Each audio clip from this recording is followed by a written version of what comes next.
Ça commence par des menaces, ça commence par des insultes, par des crachats et après ça en vient à l'acte physique. À l'hôpital, c'est la galère, en psychiatrie, c'est la misère. Des employés au bord de la crise de nerfs. Le personnel de l'hôpital psychiatrique Saint-Jean-de-Dieu était en grève aujourd'hui. Une grève qui fait suite à une nouvelle agression à l'encontre d'une infirmière. Des agressions devenues depuis quelque temps quasi quotidiennes. On a tous les jours des appréhensions. Tous les jours, on est sur nos gardes et il faut être vigilant. Les clashs arrivent très très vite. J'ai eu déjà 2 accidents par agression de patients. Et voilà, on est vraiment au bout du rouleau.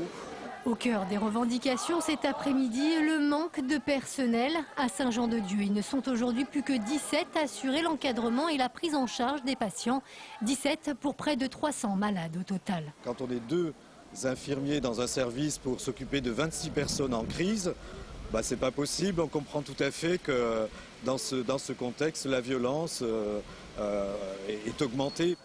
La violence et les drames qui en découlent. Après l'agression en octobre d'une infirmière à Saint-Jean-de-Dieu, un étudiant a été poignardé hier à Grenoble par un patient qui s'était justement enfui d'un hôpital psychiatrique. Multirécidiviste, il avait échappé à la prison du fait même de sa maladie.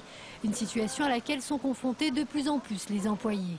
Ces services sont devenus un fourre-tout où on mélange tout type de pathologies. On a des populations à risque, à savoir des achats judiciaires, qui sont mélangés avec des pathologies tout venant, c'est-à-dire des gens qui viennent pour une simple dépression. Donc ces gens, on essaye d'assurer leur sécurité, mais parfois c'est très difficile. Aujourd'hui, les employés de Saint-Jean-de-Dieu attendent donc plus de moyens pour éviter que ce genre de drame se reproduise. En cas d'absence de réponse, ils ont d'ores et déjà prévu de se rassembler à nouveau jeudi prochain.